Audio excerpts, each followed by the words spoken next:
Hello. When I first got into wargames last year, I ran into a wall, both budget and skill-wise. Lots of things to buy and lots of skills to develop, and that's before you actually start playing. Maybe you felt it too, that quiet moment where motivation just starts slipping away. That's how it works, they say, and maybe they're right. The hobby has its own rhythm indeed, but is there a way to begin that doesn't feel so heavy? Because, once again, in the end, wargaming is about the game, isn't it? Let me share my story. I wouldn't call myself particularly social. Not in a way some people are, always surrounded by friends, always meeting someone new. And as you get older, building new connections becomes more complicated, especially that kind that share the same passion. I had known a few people with similar interests, RPG, strategy board games, but over time they scattered. Different cities and countries. I don't mean that this is a complaint, it's just the shape of things. For a while I hesitated with wargaming. I saw this as a group activity, something shared across the table.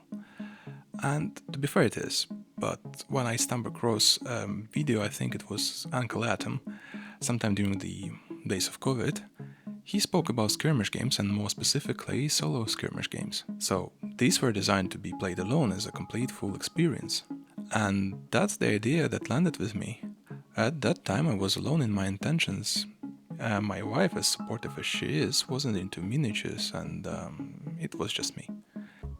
Finding people to play with is one thing, figuring out how to even begin alone, that's something else. I remembered something Uncle Atom said in another video. His message was simple, I think it was just start. It made sense, especially coming from where I was, but it still felt distant. I had never owned a miniature, never seen a real terrain table outside YouTube thumbnails. I wasn't ready to spend a lot just to learn that I made a mistake. So, I looked for something smaller, a way to test the waters, so to speak. That's when I found the papercraft. And here is a beautiful part. Papercraft offers a gentle way in. You don't need expensive tools, you don't have to be an artist, just a pair of scissors, a glue stick and a bit of patience. With time you can go further, but even at the start it gives you what you need to play, especially if your goal is just run solo campaigns. What I'm showing here, this box, is from my very first attempt at miniatures wargaming. The game was Kill Sample Process, a solo cyberpunk skirmish from the creators of Forbidden Psalm. In an old forum thread I found links to papercraft models, freely available. Simple pieces tucked away on forgotten websites. I've added those links in the description in case they're useful for someone. But for those of you who never tried papercraft, maybe I can offer a few suggestions. Not as an expert, but just someone who's walked that path. There are different ways to begin. Mine was pretty much practical. I used to have a printer, but after moving countries, I bought another one. I got some cardstock around 200 GSM, but really anything between 180 and 300 GSM works well for anything. And with that cardstock ready, I printed the files. So, piece by piece, buildings began to appear. Folded paper, simple glue joints, a rooftop, a corner, a little street. That moment when your effort becomes something physical, it feels rewarding. I built a small city for my cyberpunk session, and once I was done, I needed miniatures. That part took longer to decide. I'd always been curious about miniatures, but I kept postponing. Plastic felt too much, too costly, too advanced, too many skills I don't have yet. And when you are playing solo, especially at the beginning, those things matter less than you'd think. What really mattered was finding out if I liked the hobby or the game itself. So I turned to what I had. Back then, I was experimenting with the image generation.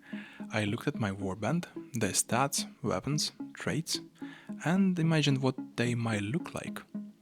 Then I wrote prompts. I was using Playground AI at that time, but the tool isn't the point.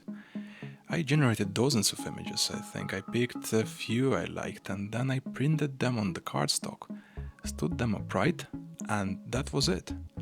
I did the same for enemies and for scattered terrain. Some simple cutouts, but they brought the table to life. Altogether I spent maybe £30, half of that was the game itself, the printer I already needed, and the cardstock and the glue stick covered the rest. Alright, ink has its cost, but even with that the entry felt reasonable. And more importantly, I had a good time. It didn't take weeks, just a couple of evenings, and when it was done, I knew this was the path I wanted to follow. That's when the idea for a blog took shape. Like sometime past year. I waited a bit, sorry for that, but eventually here we are. So, if you are standing where I once stood, full and certain, maybe losing motivation, I hope this gave you something helpful, a different way in. If you are looking for a game to try, this channel is mostly focused on Rangers of Shadow Deep these days. It's one of the best solo skirmish games I've found in the fantasy genre, and a good place to begin. If you haven't seen my overview yet, that's what I would recommend next. And if you have, you are always welcome to subscribe or leave a comment. So, that's all for now. Take care.